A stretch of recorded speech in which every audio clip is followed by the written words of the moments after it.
Buenas tardes a todos. Hoy comenzamos la entrevista del ciclo de las provincias del canal de YouTube del Instituto de Estudios Históricos de la Universidad Nacional del 3 de Febrero, con una invitada que nos da una alegría y un honor tener, que es la doctora Gabriela Tío Vallejo, que nos va a hablar de la provincia de Tucumán. La doctora Tío Vallejo es doctora en Historia por el Colegio de México, profesora titular en la Cátedra de Historia de América en la Universidad Nacional de Tucumán, es investigadora del CONICET. Sus estudios sobre el periodo tardocolonial, la revolución y los procesos políticos y sociales de las primeras décadas del siglo XIX en Tucumán pueden encontrarse principalmente en sus libros Antiguo Régimen y Liberalismo, Tucumán 1770-1830, Universidad Nacional de Tucumán 2001, y La República Extraordinaria, Tucumán en la primera mitad del siglo XIX, Rosario 2011. En los últimos años ha reorientado sus preocupaciones hacia la historia social de la justicia en la primera mitad del siglo XIX, en particular a sus formas de administración sobre los sectores subalternos y a los problemas de la gubernamentabilidad en los territorios. Ha publicado sus investigaciones en diversas revistas académicas y obras colectivas. Bueno, muchas gracias, Gabriela, y vamos con las preguntas. La primera sería, ¿cuáles son los hilos de la trama para entender la construcción de un orden político provincial en Tucumán entre las últimas décadas del régimen colonial y mediados del siglo XIX? Bueno, buenas tardes, Jaime. En realidad, el hilo primero que tomé en mis investigaciones, cuando hace muchos años, cuando comencé a trabajar en mi tesis de doctorado, fue el del Cabildo, ¿no? El Cabildo y las reformas borbónicas. A comienzos de los 90 había un debate bastante fuerte sobre las reformas borbónicas y un supuesto neoabsolutismo peninsular, ¿no? Y su relación con los cuerpos intermedios, como serían en realidad los cabildos. Entonces, bueno, como los estudios en general se centraban en las capitales de los virreinatos, a mí me venía muy bien, además por una cuestión de disponibilidad y accesibilidad de las fuentes, trabajar sobre una ciudad subalterna, ¿no? Sobre un cabildo subalterno como el de Tucumán. Y a partir de ahí yo trabajé sobre todo esta hipótesis de la consolidación de una autonomía capitular, de una consolidación del cabildo en su jurisdicción, en disputa con la capital de la intendencia, y trabajé a partir de una reforma de la administración de la justicia territorial y de una serie de conflictos en donde aparecía el Cabildo de San Miguel en tensión con el intendente y con el virrey, con el poder de Buenos Aires, diríamos, como árbitro. Esa reforma de la justicia territorial me puso en contacto con los que han sido los protagonistas de casi todas mis investigaciones, que son los jueces pedáneos, ¿no? Estos jueces que, bueno, el nombre se cree que es porque ejercían justicia a pie y justicia oral, ¿no? Especie de la justicia al ras de la tierra, como dice Fratkin, ¿no? El escalón más bajo de la administración de justicia. Y yo me había encontrado con estos jueces eh, trabajando en un seminario que tomé con Marcelo Carmagnani, que fue mi director de tesis, con Tomás Flori, que tenía un trabajo sobre los jueces en el Brasil imperial. Nosotros en esos años en el Colegio de México no teníamos como la lectura de Antonio Manuel España, ¿no? Es decir, a pesar de que él había publicado en el 89, yo entré al colegio en el 91, a pesar de que él había publicado ya víspera del Leviatán, no lo leíamos, pero teníamos una serie de lecturas en los cursos sobre todo de Carmagnani, que ponían en cuestión este paradigma estatalista, ¿no? Esa expresión que ahora es como bastante común, y entonces la idea era cuestionar el centralismo del imperio español, ¿no? Y el poder de estas comunidades territoriales. Entonces, por un lado fue eso, demostrar a través de esa reforma de la Administración de Justicia, que es una reforma que propone el padre de Juan Bautista Alberdi, y a través de esos conflictos con la capital de la Intendencia, que en realidad con las reformas borbónicas, este cuerpo intermedio, el Cabildo de San Miguel, se había consolidado. Y después ya me metí con el tema de la revolución y la guerra. Y ahí tomé otros dos hilos, digamos, de esta trama, que son el proceso de militarización y los procesos electorales. La militarización es bastante importante porque Tucumán fue la retaguardia del Ejército del Norte, entonces la militarización la atravesó completamente, fue campo de batalla en 1812, y bueno, eso provocó, digamos, una serie de cambios que yo creo que sí, aun cuando, a ver, el prisma de la representación me mostraba muchas continuidades, ¿no es cierto? Es decir, el sujeto político para mí seguía siendo el vecino. La militarización podía llegar a provocar ciertos cambios en las jerarquías porque el honor patriótico, el honor militar son de pronto valores bueno, que son nuevos, porque las milicias en la colonia, todos sabemos que salvo algún caso extraordinario, no eran muy efectivas ni muy concretas en la vida cotidiana de la gente. Entonces, bueno, para mí la innovación de las elecciones tenía que ver más bien con la ampliación de la vecindad que con un nuevo sujeto político individual del tipo ciudadano, que es más o menos lo que se ha estudiado para otras regiones también. Es decir, sí hubo retroversión de la soberanía, pero esa soberanía no fue una soberanía de individuos, sino la soberanía de los pueblos, digamos. No estoy diciendo ninguna novedad, pero bueno, eso era esa era, digamos, la trama que yo seguía en ese momento. Y bueno, hasta el momento parecían que las continuidades eran muchas, pero también la guerra significó, bueno, no solamente la constitución de Tucumán como provincia, es decir, la separación de Salta y la configuración de la jurisdicción del Cabildo como provincia, sino también que le dio bastante fuerza a la figura del gobernador. Una figura que tiene, digamos, un lado viejo y un lado nuevo, porque tiene mucho del gobernador intendente colonial, pero también ha logrado, digamos, concentrar su poder con la guerra y aunque el cabildo tuvo en su etapa revolucionaria un momento de auge, desaparece en 1824 y bueno, ahí digamos que estamos ante un escenario completamente nuevo. Hay un Eso espacio me parece, político sí, que serían nuevo. como los principales hilos de esas dos coyunturas, ¿no?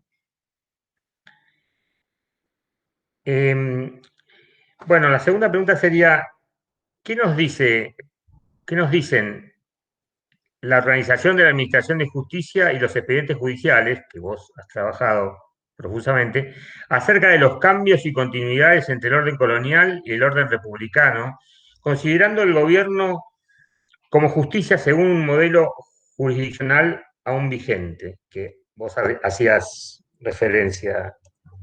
Sí, es que si uno lo toma desde el punto de vista, digamos, de esa concepción que ahora usamos el término, antes decíamos de antiguo régimen estamental, corporativo, es decir, teníamos como otras líneas para dibujar ese modelo, ¿no? Ahora Pero es más bueno, específico.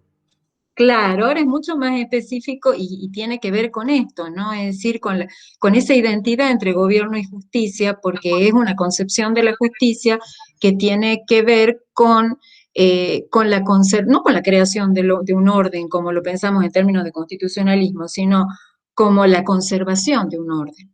Y un orden que se basa en un orden trascendente. ¿No? Entonces, lo que vamos a ver, digamos ya, si nos situamos, por ejemplo, en la crisis del 20, que vos justamente comentabas el otro día en la entrevista de Eugenia, cómo se nota, ¿no? Esa cesura ahí, eh, es que se produce una doble crisis. La crisis del poder imperial que genera, bueno, todo la retroversión de la soberanía, el vacío de legitimidad, todo esto, y para la justicia, también la crisis de las entidades supraprovinciales, porque, por ejemplo, como consecuencia de eso, no hay instancias de apelación fuera de la provincia. Entonces, la justicia se maneja en los contornos del territorio. Y eso en poblaciones que no tienen una élite con muchos abogados, digamos, muy educada, que no tiene universidad, por ejemplo, El letrado es colonial, sí. es un tema porque hay una cierta exigüidad de la cantidad de candidatos para cubrir ciertas funciones, ¿verdad? Entonces, está el problema de la apelación que termina recayendo en tribunales superiores formados por el gobernador, y ahí lo vemos al gobernador, ¿no? Avanzando sobre ciertas atribuciones Eh, el asesor letrado, bueno, no siempre hay, el juez de alzada no siempre hay candidato, porque hay que cubrir los distintos niveles de la justicia, son incompatibles, bueno, no pueden estar en dos juzgados al mismo tiempo, ni en diferentes instancias. Y acá de nuevo aparecen estos jueces territoriales, los jueces además legos, que pese a que los reglamentos de justicia ya revolucionarios intentan imponer la figura del juez letrado, en la práctica eso se ha visto en diferentes regiones, porque además hay muchísima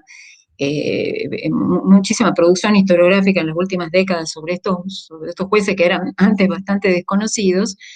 eh, la justicia lega sigue siendo la justicia del antiguo régimen, porque además el juez no es un juez que aplica la ley, a pesar de que los reglamentos dicen que el juez no debe interpretar la ley, sigue siendo el juez del modelo jurisdiccional.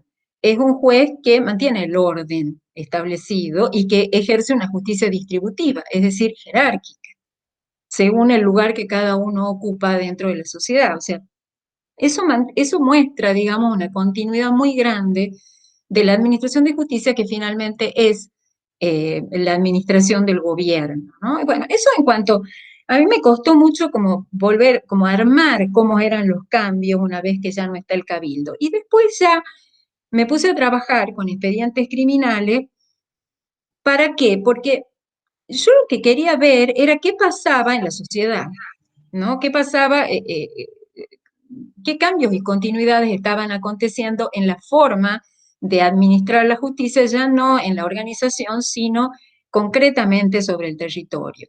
Y entonces elegí un corpus que eran los expedientes sobre homicidio, y en particular aquellos expedientes que se ligaban a la embriaguez.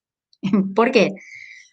Los de homicidio, porque son los que en general son expedientes completos que pasan todos los niveles de justicia. Entonces te permite ver las relaciones entre los distintos actores, las culturas jurídicas en juego, la justicia letrada y la justicia lega, la urbana, la rural, cómo hay momentos en que, muy breves, en que la justicia urbana y la rural están como bien relacionadas, y después cómo en realidad el juez pedáneo, bueno, soluciona un montón de cosas de forma que ni nos enteramos, ¿no? Y que no llega a la justicia letrada urbana. Pero bueno, en eso también hay momentos en los que no me quiero detener demasiado para no pasarme de tiempo.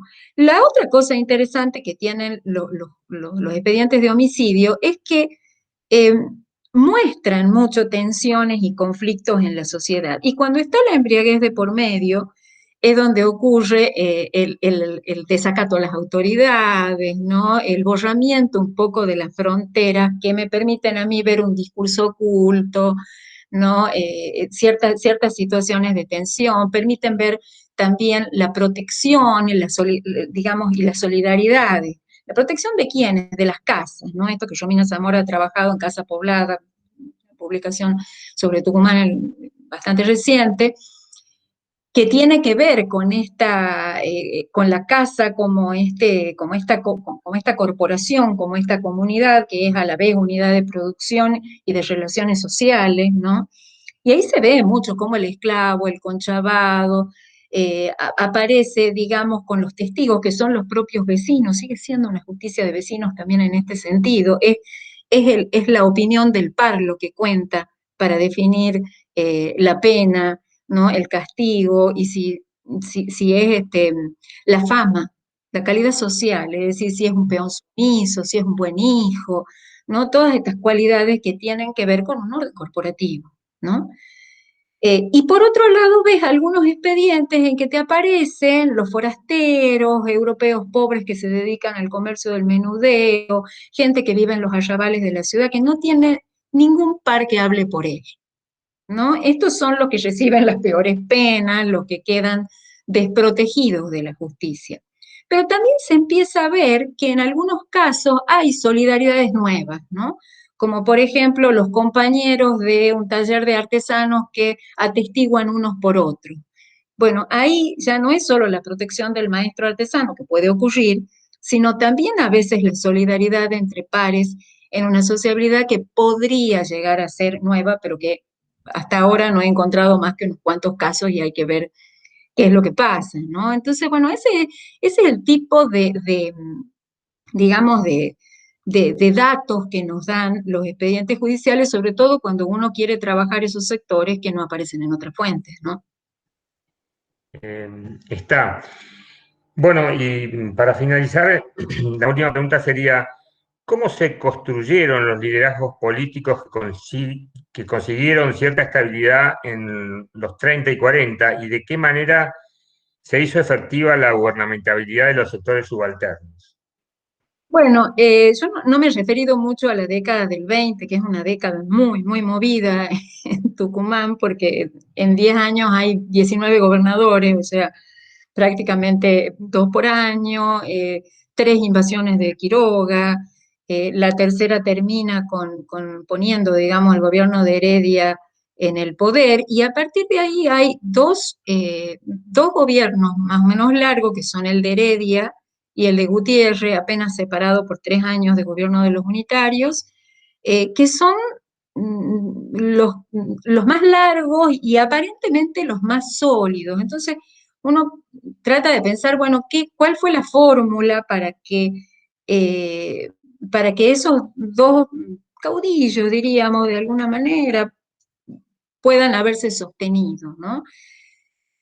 Y bueno, en principio lo que aparece es lo que ha estudiado Flavia Macías para el caso de Heredia, que es esta especie de lealtades, ¿no? Provocadas por la militarización. Ahí hay una cuestión que es que la militarización provoca una situación de emergencia permanente. Esto ya se lo venía viendo desde los 20, y eso es lo que provoca que los gobernadores comiencen a tener estas facultades extraordinarias, todavía sin llamarlas así, como ser nombrar a los jueces, que era atribución primero del cabildo y después de la sala de representantes. Nombrar a los jueces, nombrar al juez de alzada, intervenir en los tribunales, ¿no? Comienzan como a ampliarse con la emergencia que termina siendo constante, es decir, que lo que era extraordinario se convierte en algo regular.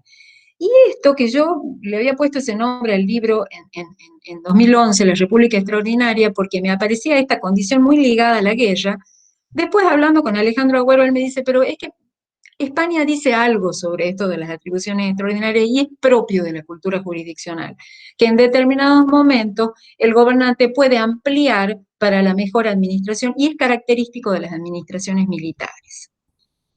Entonces, bueno, ahí comencé y tomé el gobierno de Gutiérrez, que es más largo y que me permite también un mayor ordenamiento de fuentes como para poder, eh, digamos, explorar un poquito mejor el estudio. Y ahí tomé yo dos conceptos, uno lo tomé de Agüero, que es la idea de gobernanza doméstica y el papel de padre de estos gobiernos, y, y el de administrativización militar, que es de Carlos Garriga, para tratar de ver con esas dos lentes qué pasaba con el gobierno de Celedonio Gutiérrez, ¿no? Y ahí entonces aparece ya estas facultades extraordinarias totalmente consolidadas y regulares, por más que siempre son por un tiempo y necesitan de la venia de la sala, pero de todas maneras ella parte de la política del momento. Pero, ¿qué estudié yo? Estudié, por un lado, sí, la correspondencia entre jueces y comandantes, que algo habían trabajado también Flavia y Paula Parolo, pero que no terminaba de cerrarme a mí ese vínculo entre el gobernador, los jueces y los comandantes, y si realmente los jueces estaban opacados por los comandantes o si representaban como dos sectores distintos, digamos, eso estaba como todavía muy por verse. Y por otro lado, empecé a estudiar otras esferas de contacto entre el gobernador y los sectores subalternos también, que aparecían en los expedientes judiciales. Personajes que eran protegidos por los jueces o por algunos comandantes, y me empieza a atravesar el tema del faccionalismo, es decir, hasta qué punto, y pregunta que me apareció leyendo un viejo artículo de Míguez, ¿hasta qué punto el faccionalismo no fue un disruptor de jerarquías, ¿no? El hecho de ser un leal federal comienza a aparecer incluso en los reglamentos como condición para ocupar un cargo. Quizá también en la aplicación de la justicia, el ser un leal federal podía suplir la fama, ¿no? de los que aparecían en los otros expedientes.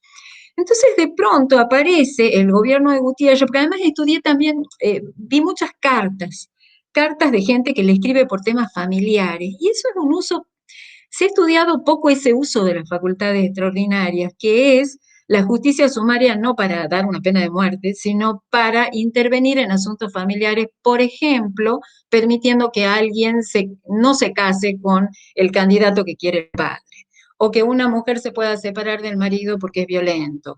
Es decir, no es que quiera ensalzar a los caudillos, ni mucho menos, estoy bastante lejos de eso, sino que me refiero a que había diferentes formas de aplicar esas facultades extraordinarias, y ahí es donde aparece la figura de Celedonio Gutiérrez como padre, ¿no? Como patriarca.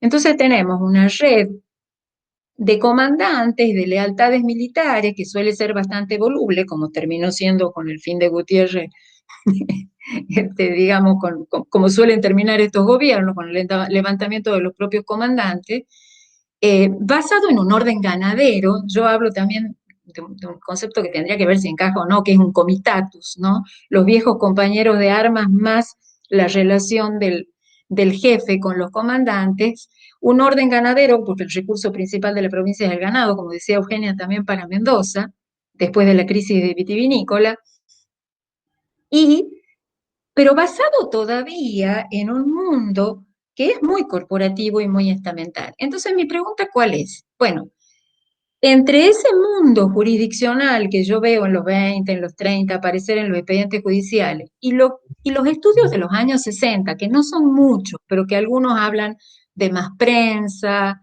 de una cierta opinión pública, de clubes de artesanos. Bueno, tiene que haber algo en los 40, alguna fisura, algo que me muestre dos cosas que para mí van de la mano.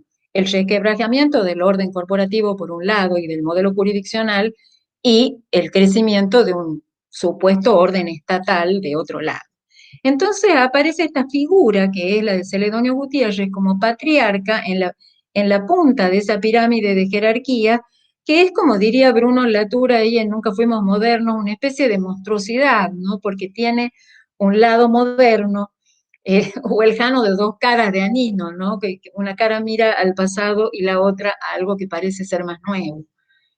Esas son las preguntas que, digamos, en este momento estoy eh, trabajando. Bueno, ya estamos en tiempo y no nos queda otra cosa que agradecer mucho a la doctora Gabriela Tío Vallejo por habernos visitado en este ciclo y habernos aportado tantas ideas y tan sugestivas.